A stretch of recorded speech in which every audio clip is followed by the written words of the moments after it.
Joint Secretary Shrimati Supriya Sahu, who's really the heart and soul of this community radio movement, her colleague and our director, Mr. K.S. Regimon, officials from the ministry, Doordarshan, All India Radio, delegates to the workshop, friends from the media, ladies and gentlemen.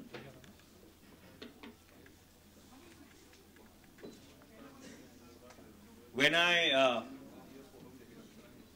first started dealing with the question of community radio, I was trying to slot it in my mind as to where does it fit. Because the Indian broadcasting space has seen epoch-making transformation in the last 2 decades. We've gone from one broadcaster to 852 insofar as television is concerned, give or take a few.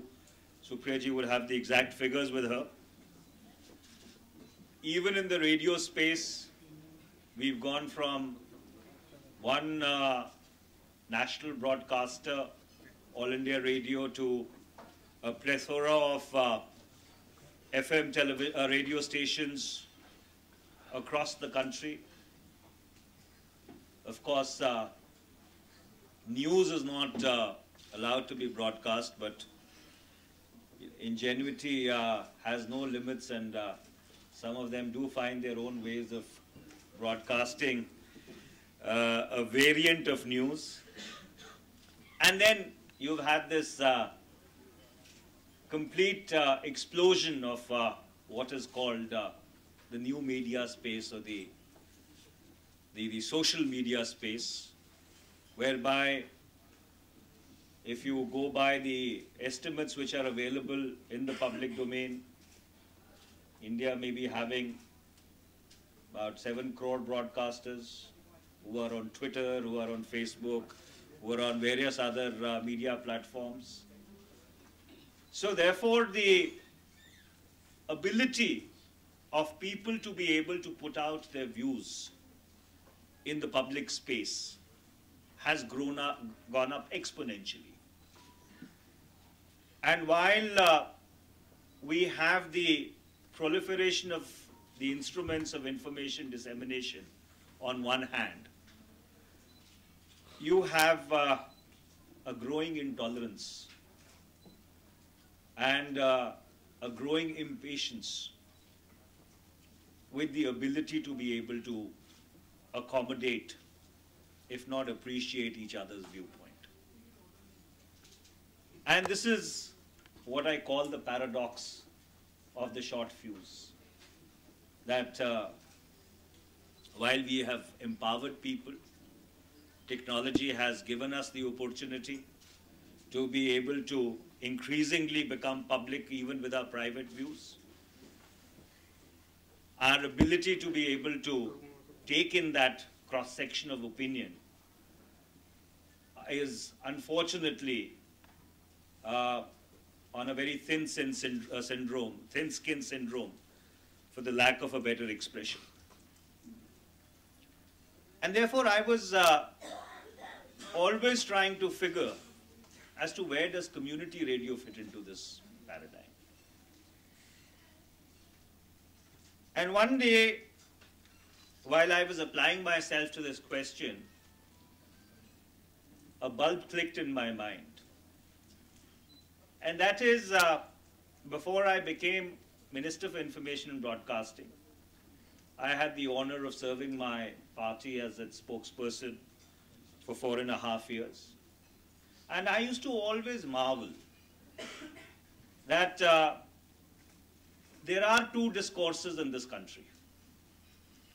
A national discourse, which is really relevant 2.5 miles of Raisina Hill. And there is another discourse which plays out in the rest of the country. While the former feeds into the latter rarely feeds back into the former.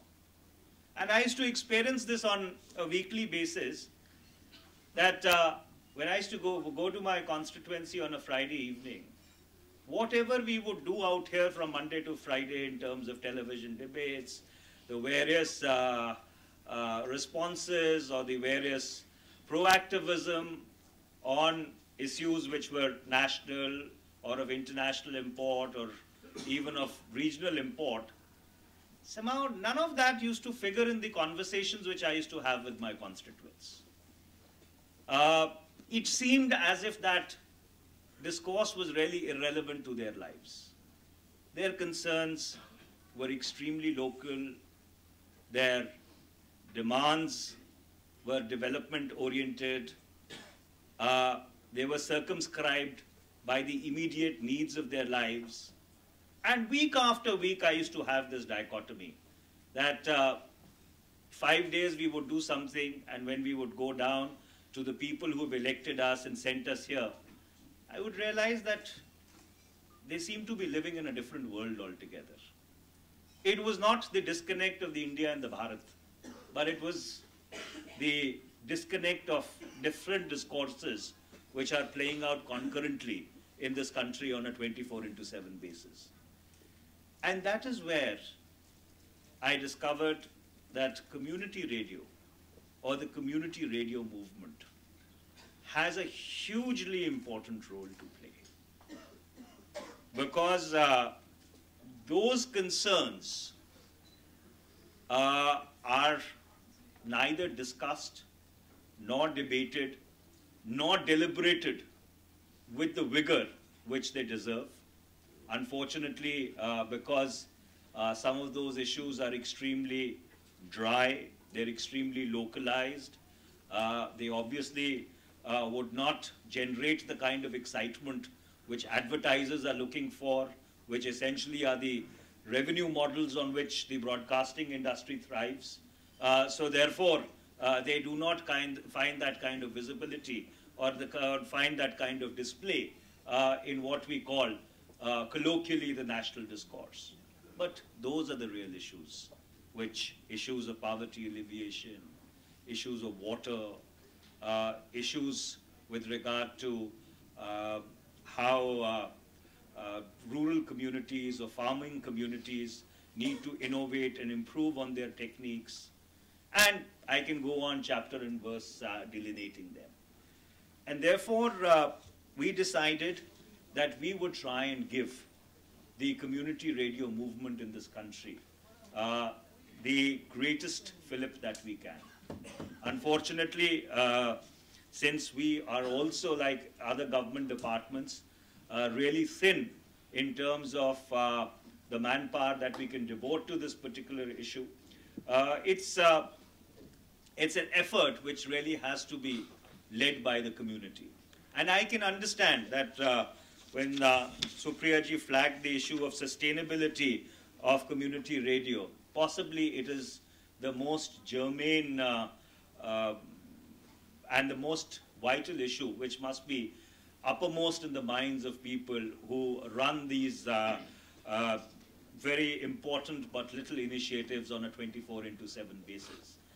And therefore, before I had come in, an initiative was taken with the Directorate of Audiovisual Publicity to start impaneling community radio to see as to how their revenue models can be made more sustainable.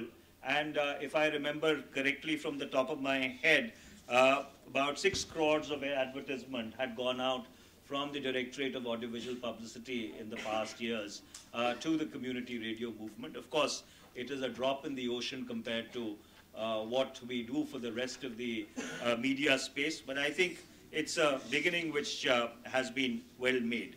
But as we look forth into the 12th plan, and we have put in place a very holistic and a very comprehensive proposal. And I would like to read out some of the initiatives that we propose to take. That more than 500 new community radios are proposed to be set up in the 12th plan period. Assistance will be available for operating community radio stations. We are also working on several other important initiatives, which includes peer review of community radio stations, capacity building of community radio operators, code of ethics for self-regulation of content by community radio stations, etc. Out of the 100 crores proposed in the 12th plan, 10 crores are proposed for training, capacity building, awareness activities, and the remaining 90 crores have been proposed towards extending financial support towards the community radio station movement. Provision has been made for providing grants for innovation in the sector, for research and development of technology. We also have a provision for emergency grants for the community radio movement. And here I would like to, it is not that we are going to get circumscribed by the 100 crores that we have set forth in the 12th plan. If we find that the community radio movement actually picks up on the ground, it requires increasingly more support from the government, we would be more than prepared to walk the extra mile. But I think when you start talking about government funding, there are also questions of autonomy, there are also questions of arm's length relationships, there are also questions of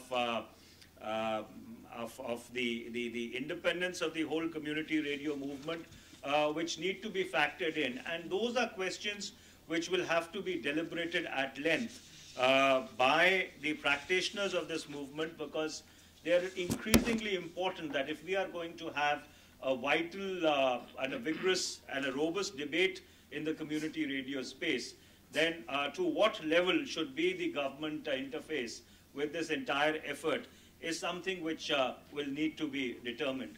On spectrum fee, as Supriyaji has briefed you, we took it up, the Secretary took it up very proactively with the Ministry of Telecommunications. We believe that they are planning to respond to our request and waive the spectrum fee. We do look forward to their continued support in this endeavor, and if at all the Ministry of Telecommunications responds positively, I think they need to be applauded, because in the times that we live in, to take a decision with regard to the allocation of spectrum on possibly a pro bono or a subsidized basis, that to be really complimented by the community radio basis, that to be really complimented by the community radio movement for having demonstrated commitment in terms of action to this entire movement.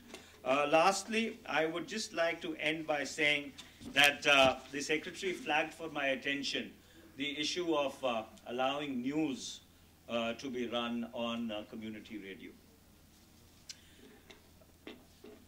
News, as you know, is a very tricky business, because when we started giving out licenses in the news and the non-news, non-current affairs category, somewhere that distinction seems to have blurred. So you have actually more news which runs on non-news channels, and you have views which run on news channels. So therefore, the entire paradigm has got completely redefined. But I think we will be able to make a beginning, and like what is proposed for FM in its third phase of expansion, that the All India radio capsules are supposed to be allowed to be run, if subject to the EGOM and the Cabinet taking a view on it, on FM channels. We can possibly think of, in the first phase, of extending the same concessions if somebody in the community radio movement would find that to be useful. Of course, there is going to be no compulsion at all. If somebody does not want to run it, you know, they are free not to accept it. But that's a beginning which we may be prepared to make, subject to, you know, whatever is the consensus among the various stakeholders. And once again, I would like to compliment you. You've completed 10 years of this pioneering effort. And as we go into more anniversaries of this truly revolutionary movement, I do hope that conferences like this would be hosted by the community radio movement itself, and the Ministry of Information and Broadcasting would really be invited as a guest. Thank you very much.